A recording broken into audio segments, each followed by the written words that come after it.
नमस्कार, मैं हूं नम्रता पाराशर। आप देख रहे हैं बीवीएम न्यूज। चलिए रुक करते हैं खबरों की और खबरों में सबसे पहले बात करेंगे मौसम की, जिसने जहां मौसम को खुशनुमा कर दिया है। बारिश के आने से मौसम खुशनुमा हो गया है, मीठी मीठी ठंड का एहसास होने लगा है। लेकिन यही बरसात ने किसानों के माथे की चिंता की लकीरों को बढ़ा दिया है। बेमौसम बरसात में भीगा हजारों क्विंटल धान दिखाई दे रहा है। दरअसल ये आपकी टीवी स्क्रीन पर जो नज़ारा है वो बल्लभगढ़ की अनाज मंडी का है, जहां आढ़तियों द्वारा फसल की बचाव के लिए किए गए इंतजामों के बावजूद हजारों क्विंटल गेहूं बरसाती पानी में डूबा नजर आया। बता दें कि बल्लभगढ़ अनाज मंडी और सब्जी मंडी साथ साथ है और दोनों ही मंडियों में से पानी की निकासी के लिए कोई उचित व्यवस्था नहीं है, जिसके चलते जब भी यहाँ बरसात होती है तो मंडी परिसर में कई फुट पानी भर जाता है।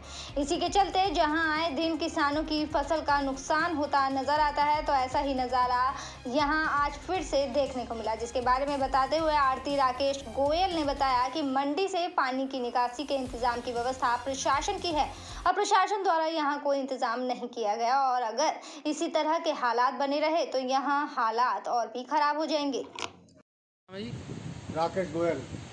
गोयल जी, बल्लभगढ़ मंडी है ये, यहाँ पर अचानक बरसात हुई है बेमौसम, कितना नुकसान हुआ है इससे?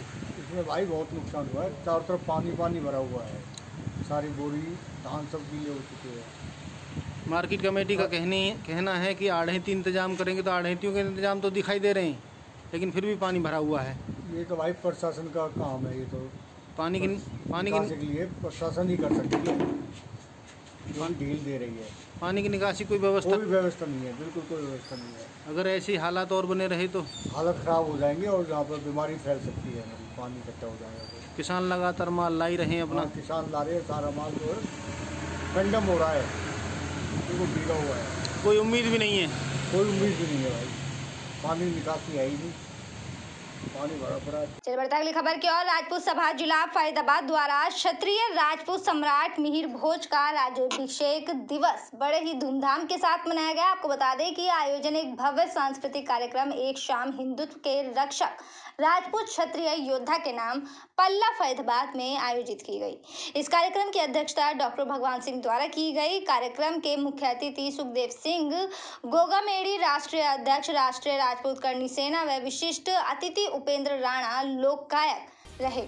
इस अवसर पर राजपूत सभा जिला फरीदाबाद द्वारा संचालित बाल संस्कार केंद्र के बच्चों ने सांस्कृतिक कार्यक्रम एवं शारीरिक और मानसिक मजबूती प्रदान करने वाले प्रदर्शन करके सभी लोगों का मन मोह लिया और कार्यक्रम में उपस्थित सभी लोगों ने बच्चों के प्रदर्शन की काफी प्रशंसा की। आपकी तस्वीरें जो टीवी स्क्रीन पर नजर आ रही है, दरअसल ये नजारा है फरीदाबाद के पल्ला क्षेत्र का, जहां राजपूत सभा जिला फरीदाबाद द्वारा एक शाम हिंदुत्व के रक्षक राजपूत क्षत्रिय योद्धा के नाम कार्यक्रम का आयोजन किया गया। आपको बता दें कि इस कार्यक्रम में सांस्कृतिक झलकियां भी देखने को मिली और युवाओं को प्रेरित किया गया, साथ ही सामाजिक मुख्य अतिथियों को सम्मानित भी किया गया। मैं सुखदेव सिंह गोगामेड़ी, श्री राष्ट्रीय राजपूत करनी सेना राष्ट्रीय अध्यक्ष। कार्यक्रम में ये राजपूत सभा फरीदाबाद द्वारा कार्यक्रम रखा गया था, मुझे मुख्य अतिथि के तौर पे बुलाया गया। मैंने यहाँ देखा बहुत ही बढ़िया सांस्कृतिक प्रोग्राम और युवा बच्चों को ये खेलों की तरफ प्रेरित करना, उसके अलावा आत्मरक्षा के लिए हमारी बहनों को प्रेरित करना। राजपूत सभा बहुत बढ़िया काम कर रही है, मैं उनको धन्यवाद देना चाहता हूं इसके लिए। आज की शाम क्षत्रियों के योद्धाओं के नाम की गई, तो क्या उनके लिए कहना चाहेंगे आप? मैं उनके लिए ये कहना चाहूँगा कि कुछ लोग कहते हैं कि क्षत्रियों का इतिहास नहीं लिखा गया, तो क्षत्रिय इतिहास लिखने का काम थोड़ी करते थे, क्षत्रिय तो इतिहास बनाने का काम करते थे। लिखने का काम तो अन्य लोगों का था। अब उन्होंने उसमें तोड़ मरोड़ करके प्रस्तुत किया, उसको हम शुद्धि। इतिहासकार जो हमने बुलाए थे वो इसीलिए बुलाए थे कि जो आज गुर्जर समाज दुस्साहस कर रहा है, पता नहीं किस भावना से, तो उसको हमने रूबरू कराने के लिए और सच्चाई सामने आए, तो उसके लिए भी था। नहीं, हमारा जो राजपूत सभा जिला फरीदाबाद का मुख्य काम है बच्चों को संस्कारित करना। और पोस्टरों पर लिखा हुआ है कि हिंदुत्व के रक्षकों के लिए भी आज सम्मान किया गया है, उसमें क्या कहना चाहेंगे आप? हाँ, जैसे अब श्री भगवान सिंह जी ने, जो हमारे डॉक्टर भगवान सिंह जी हैं, उन्होंने कहा राजा ईश्वर का रूप होता है, तो राजा किसी जाति विशेष का नहीं होता। चलिए खबरों में बात करेंगे अब सोहना की। आपने वो कहावत तो सुनी ही होगी, जाको राखे साइया मार सके ना कोई। ऐसा ही मामला सोहना तावड़ू घाटी मार्ग पर देखने को मिला, जहां एक गेहूं के कट्टों से भरा ट्रक असंतुलित होकर एक कार पर जा गिरा।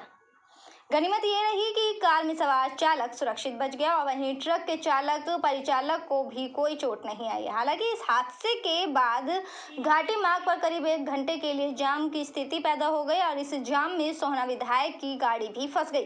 पुलिस ने 1 घंटे के बाद इस जाम को हटवाया। ट्रक के ऊपर तक गेहूं के कट्टे भरे हुए थे जो कि हिसार से गाँव सरमथला ले जाए जा रहे थे। कार चालक ने बताया कि वो सोहना की तरफ से आ रहा था। उसने देखा कि गेहूं से भरा ट्रक का संतुलन पूरी तरह से खराब हो रहा है, वो लहरा कर चल रहा है। इसी दौरान ये ट्रक पूरी तरह से असंतुलित हो गया और वो उसकी गाड़ी की चपेट भी इस दौरान हादसे में आ गई।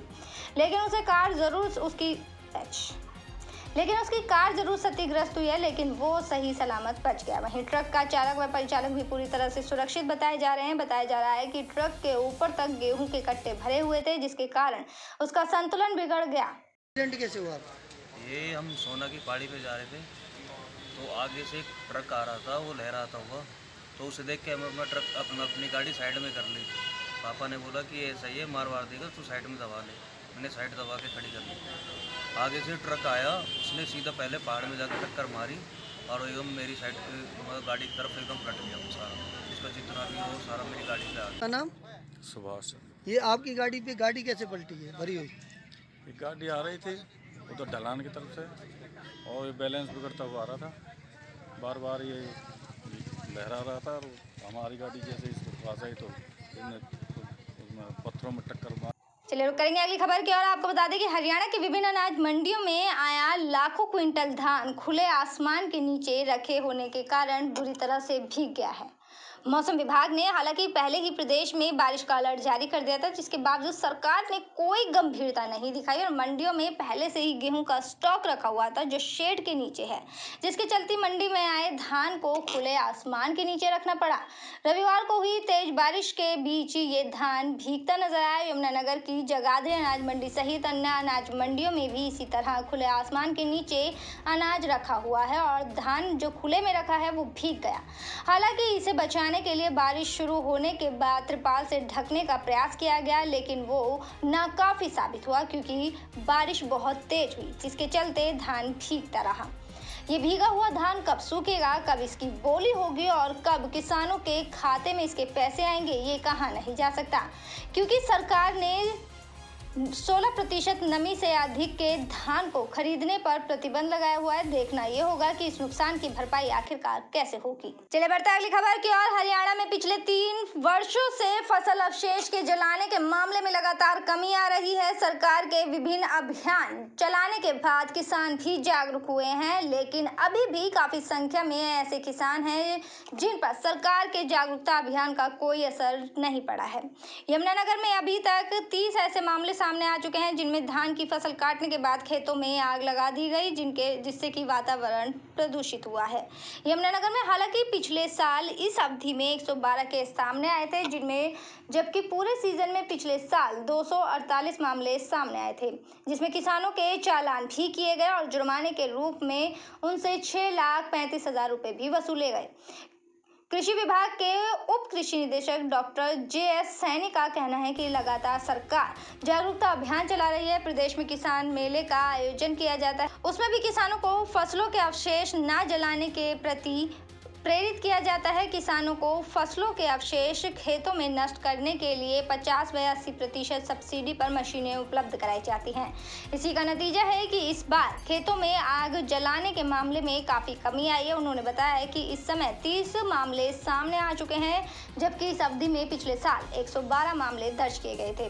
पिछले 2-3 सालों के मुकाबले हालांकि खेतों में आग लगाने के मामले में भारी कमी आई है, लेकिन इसके बावजूद भी अभी काफ़ी संख्या में किसान हैं जो सरकार के आदेशों की परवाह नहीं करते। तो कृषि विभाग लगातार 3 साल से प्रयास कर रहा है कि कम से कम आग लगे। इसके लिए वो जागरूकता अभियान चलाया हुआ है विभाग ने, और उस जागरूकता विभाग हम किसान मेलों के तहत, किसान गोष्ठी के तहत, जागरूकता अभियान के तहत किसानों को अवेयर कर रहे हैं कि फसल अवशेष जलाने की ये नुकसान है।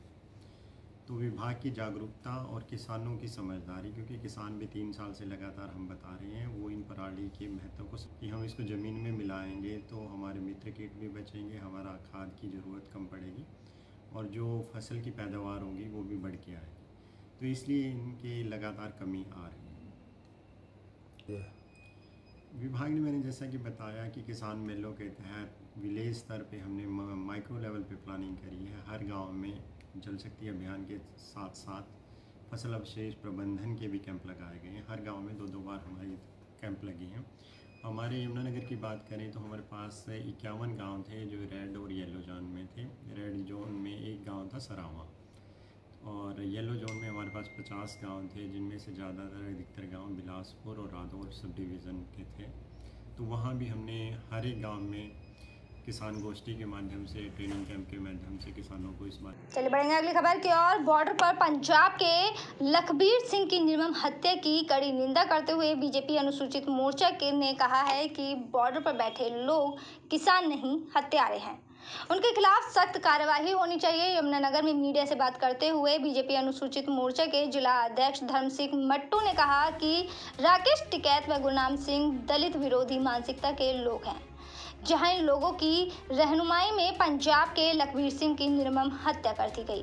उन्होंने कहा कि 31 जुलाई को भी इन लोगों ने एससी आयोग के चेयरमैन विजय सापला पर हमला कर दिया था और उनके साथ हाथापाई की थी। उत्तर प्रदेश में भी अमित वाल्मीकि के साथ इन्हीं लोगों द्वारा मारपीट की गई। उन्होंने कहा कि शासन व प्रशासन को इन लोगों के खिलाफ सख्त कार्यवाही करनी चाहिए। वहीं पे वो सब लटकाया गया है और वहीं पे हत्या की गई है।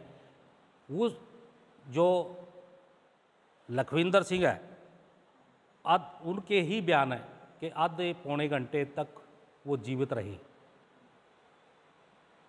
क्या इंसानियत वहाँ मर गई थी? हम अगर रोड पे जाते हैं, कोई एक्सीडेंट हो जाता है, इंसानियत के नाते हम कोई ना कोई अपनी तरफ से भागदौड़ करते हैं, उसको पुलिस को फ़ोन करते हैं और उसको उठा के हॉस्पिटल तक पहुंचाते हैं ताकि उसकी जान बच सके। कोई वो किसी का आपस का कोई रिश्तेदार, कोई मेल जोल वाला नहीं होता। क्या किसानों के जहां आंदोलनकारी बैठे हैं, क्या उनका कोई कर्तव्य नहीं बनता था इसके प्रति? इसका मतलब तो यही है कि वही लोग जो वहाँ किसानों के नाम पर बैठे हैं, वही इन कार्यों को हत्याएं करने के लिए उकसाकर राकेश टिकैत और गुरनाम सिंह चुड़ुन्नी। देश भर में किसान संगठनों द्वारा रेल रोको का आह्वान किया गया है, जिसके तहत हरियाणा के यमुनानगर में भी किसान सुबह से रेल की पटरी पर बैठे हुए नजर आए। एक तरफ जहां सरकार के खिलाफ किसानों ने नारेबाजी की, तो वहीं लखीमपुर खीरी मामले में भी केंद्रीय मंत्री को बर्खास्त करने की मांग कर रहे हैं। वहीं दूसरी तरफ रेलवे पटरियों को कोई नुकसान ना पहुंचे, इसके लिए आरपीएफ और जीआरपी द्वारा सुरक्षा के कड़े इंतजाम किए गए। किसान नेताओं का कहना है कि जब तक केंद्रीय मंत्री को बर्खास्त नहीं किया जाता, तब तक इसी तरह से धरना प्रदर्शन किए जाएंगे और अगले कार्यक्रमों में सड़क मार्ग भी जाम किए जा सकते हैं। वहीं इस रेल रोको आंदोलन से रेल यात्रियों को भारी परेशानियों का सामना करना पड़ा। रेल यात्री अपने निर्धारित कार्यक्रम के मुताबिक रेलवे स्टेशन पर पहुंचे, लेकिन उन्हें पता चला कि रेलगाड़ी नहीं चलेगी, जिससे उन्हें काफी मायूसी का सामना करना पड़ा। संयुक्त किसान मोर्चा की तरफ से आह्वान हुआ था, जो लखीमपुर खीरी में किसानों के साथ दुर्घटना की गई, किसानों को कुचला गया, 4 किसान हमारे वहां पर शहीद हो गए हैं। उनको लेकर संयुक्त किसान मोर्चे ने पहले आह्वान किया हुआ था कि जो वहां पर लखीमपुर खीरी में जो दोषी है उनको अभी नहीं पकड़ा गया। कुछ साथी अभी रह रहे हैं। जो उनका मंत्री पद है वो मंत्री पद से इस्तीफा नहीं दिया। उनके जो पिताजी हैं उनको अभी तक किसी स्टेशन पर कोई गाड़ी खड़ी नहीं है और किसानों द्वारा 10 से 4 का अल्टीमेटम दिया गया है, जो उस बीच में हमारी अप डाउन दोनों मिला के 5 गाड़ियाँ प्रभावित हो सकती। बाकी रेल अभी तक तो 9 बजे तक तो चलेगी, 9:30 बजे तक। बाकी रेल प्रशासन इस बारे में क्लियर करेगा। कौन कौन सी गाड़ी यमुनानगर से प्रभावित होने वाली? एक तो गंगानगर है, करीब यहाँ आएगी 11 बजे के लगभग। एक जन शताब्दी एक्सप्रेस है, अमृतसर से आती है और इधर जाके हरिद्वार की तरफ, और एक पैसेंजर गाड़ी है। तीसरी गाड़ी जो इधर से आएगी, चौथी गाड़ी सहारनपुर साइड से शहीद एक्सप्रेस, और दूसरी गाड़ी है सद्भावना एक्सप्रेस। मेरे साथ खबरों में फिलहाल इतना ही। आप बने रहिए BVM न्यूज़ के साथ। फिलहाल मुझे दीजिए इजाज़त। नमस्कार।